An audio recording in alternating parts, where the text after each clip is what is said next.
लगेगा। तो एक महिला आयोग की तरफ से पहल हुई है कि जितने भी जिलों में से उत्तर प्रदेश के कांवड़ गुजरेगी उन सभी जिलों में महिला आयोग की तरफ से कैंप का आयोजन किया जाएगा, जिसमें 2 पुलिसकर्मी होंगे। ये हमारी प्रशासन में बात हो गई है। उनकी सुरक्षा के लिए एक फीडिंग एरिया बनेगा जिसमें वो अपने बच्चे को दूध पिला सकती हैं। उनके लिए नहाने की, सोने की, खाने की प्रॉपर व्यवस्था उस कैंप में रहेगी। साथ ही में उसमें जो सबसे बड़ी व्यवस्था रहेगी वो डॉक्टर्स रहेंगे। सरकारी के साथ साथ प्राइवेट डॉक्टरों का भी इंतजाम उन कैंप में किया गया है कि किसी महिला को कोई समस्या कांवड़ लाने में होती है तो वो उस कैंप का लाभ उठा सकती है। जैसा कि आपको पता है कि कांवड़ मेला हमारे यहाँ शुरू हो चुका है। अभी सावन भी नहीं लगा लेकिन कांवड़ शुरू हो गई है। कांवड़ शुरू हुई है क्योंकि राजस्थान, हरियाणा और बहुत दूर दूर की महिलाएं कांवड़ लेने यहाँ से आती। आपने देखा होगा उनको सामूहिक कैंप में ही रुकना पड़ता है, जो मेल फीमेल दोनों के लिए होता है। उसमें उनको थोड़ा सा अनकंफर्टेबल लगता है। इसी की वजह से अब हमारी जो अध्यक्ष हैं डॉक्टर बबीता चौहान जी, उन्होंने भी इस बात करके कहा है कि जितने भी जिलों से कांवड़ गुजरेगी उसमें कांवड़ के कैंप लगेंगे। दूसरा मुद्दा था कि सरकारी योजनाएं बहुत हैं, आयोग की योजनाएं बहुत हैं, आम जन तक नहीं जा पा रही हैं। जैसे मैंने आपको बताया कि पेंशन है, लेकिन कहीं ना कहीं किसी एक छोटी सी गलती के कारण उनके फॉर्म कैंसिल हो जाते हैं और दोबारा पेंशन नहीं बनती, जिसका उनको लगता है सरकार कुछ नहीं कर रही है हमारे लिए। तो उसके लिए हमने आयोजन किया है हर ब्लॉक स्तर पे पहले, उसके बाद ग्राम स्तर पे एक इस तरीके के पूरे अधिकारियों का एक वहाँ पर कॉन्फ्रेंस रखी जाएगी, पूरे गांव को बुलाया जाएगा और जो भी उनकी समस्या उसका निस्तारण वहीं किया जाएगा जहाँ पर वो लोग बैठेंगे, ना कि उन्हें बार बार आना पड़ेगा। जैसे खादी ग्रामोद्योग की तरफ से एक ODOP, 1 डिस्ट्रिक्ट 1 प्रोडक्ट और विश्वकर्मा, 2 ऐसी योजनाएं हैं महिलाओं के लिए, हैं तो पुरुषों के लिए भी, लेकिन मैं कहूँगी महिलाओं के लिए हैं, जिनमें 10 दिन का प्रशिक्षण होता है। उसमें आप देखिए कि उसका भी आने जाने का भत्ता सरकार देती है। टूल किट उन्होंने मान लीजिए जिस भी उसमें किया है, किसी ने मोची में किया है, किसी ने सुनार में किया है, किसी ने टेलर में किया है, उसकी टूल किट भी उनको फ्री मिलती है।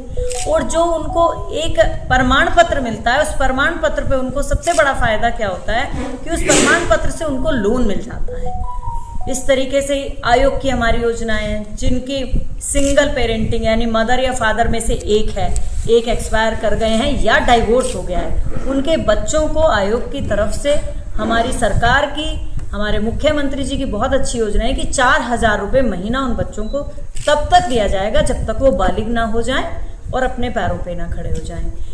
पेंशन आपको पता ही है कितनी तरह की हमारे यहाँ है। साथ में डॉक्टरों के कैंप जो आयोजन पहले से चलता आ रहा है, लेकिन उसका होता क्या है, प्रचार प्रसार इतना कम है कि उसकी वजह से आमजन वहाँ पहुँच ही नहीं पाता। उनको पता ही तब चलता है जब कैंप वाले उठ के भी चले जाते हैं। तो मैं आप लोगों से कहूँगी, अब जब भी कैंप लगेंगे कम से कम 3 दिन पहले से पूरे होर्डिंग, पोस्टर, बैनर लगेंगे, जिससे कि हर व्यक्ति उसका लाभ ले सके। सरकारी दवाइयाँ मुफ्त भी। एक्शन की तो पुलिस प्रशासन समय से एक्शन लेकर के उनके खिलाफ पूरी तरीके से कार्रवाई करता है।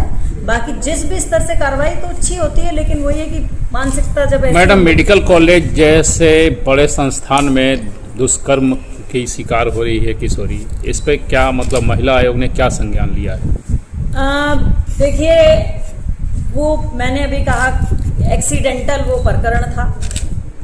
ऐसा नहीं है कि वहाँ आए दिन ऐसा होता हो, ये सब एक्सीडेंटल प्रकरण होता है। संज्ञान क्या लिया गया? नहीं, उस पे रिपोर्ट मांगी गई है आयोग द्वारा। उसमें बल्कि हमारा उत्तर प्रदेश ही नहीं, हमारा नेशनल लेवल से भी आयोग उसमें इन्वॉल्वमेंट ले रहा है और उस पे सख्त से सख्त कार्रवाई होगी। जो भी लोग उसमें लिप्त होंगे उन लोगों के खिलाफ अच्छी कार्रवाई। मैडम पहले मुस्कान, फिर सोनम और ऐसी कई चीज़ें आप देख रहे हैं सोशल मीडिया पर वायरल हो रही हैं, इनको लेकर क्या करें? सोशल मीडिया पे ये जो महिलाओं ने किया यही वायरल क्यों होता है? जो आए दिन पुरुष कर रहे हैं वो वायरल क्यों नहीं होता है? महिला के 27 टुकड़े कर दिए पुरुष ने, किसी ने अपनी आवाज उठाई आज तक? मैंने पहले भी कहा है कि 2 महिलाएं अपने फेरों के वचन क्या भूल गई, पूरे पुरुष समाज में ऐसे हो गया जैसे महिलाएं खराब होती हैं। पुरुष को तो याद ही नहीं है। मैं अभी किसी पुरुष से पूछूं कि क्या आपके 7 फेरे जब लिए थे, जो वचन लिए थे, याद है? तो एक भी व्यक्ति नहीं बता पाएगा उसने क्या वचन लिए थे। और सबसे ज्यादा अपराध महिलाओं के साथ होते हैं। आज भी पुरुषों के साथ कोई अपराध नहीं। महिला आयोग में हमारे उत्तर प्रदेश में डेली के 300 साढ़े 300 मामले आते हैं लखनऊ में महिलाओं के अपराध संबंधी। कई लोगों का कहना है कि महिलाएं झूठी रिपोर्ट कराती हैं, तो वो 5% मामले हैं सिर्फ कि जिनमें महिला पुरुषों को फंसाने की कोशिश करती है और झूठे, क्योंकि लॉज बने हुए तो उनके हिसाब से। लेकिन ऐसा नहीं, हम लोग उन केसों पे कार्रवाई नहीं करते हैं। ऐसा नहीं है कि मुस्कान और सोनम है तो बाकी आपकी और हमारे घर की महिलाएं वो काम नहीं करती हैं या वो अच्छी नहीं है। सब मुस्कान और सोनम नहीं है। मुस्कान और सोनम को कड़ी सजा मिलनी चाहिए, लेकिन पुरुष प्रधान समाज था और अभी भी है। अब मैं यही देख रही हूँ मीडिया कर्मियों में 2 महिलाएं, बाकी सारे मेल हैं। तो मैं तो पहले से कहती आई हूँ कि महिलाओं को थोड़ा थोड़ा प्रतिनिधित्व मिल रहा है, तो उसके दोनों बातें। ये तो मैडम सरकार का काम है, जितना प्रतिनिधित्व सरकार देगी उतना मिलेगा। अभी तक संसद से कानून पास हुआ है लेकिन लागू नहीं हो रहा। कानून पास हुआ है, लागू होने का समय उसमें दिया गया और समय से लागू होगा। ये तो सरकार का काम है, ये मीडिया का काम थोड़े ही है। मैंने मीडिया को नहीं कहा, मैंने सिर्फ एक उदाहरण दिया कि आप यहाँ भी एक उदाहरण देख सकते हैं कि पुरुष ज्यादा रहते हैं, अभी भी हर चीज में महिलाएं कम हैं। हमारे मेरठ में तो फिर पत्रकार महिलाएं हैं, बाकी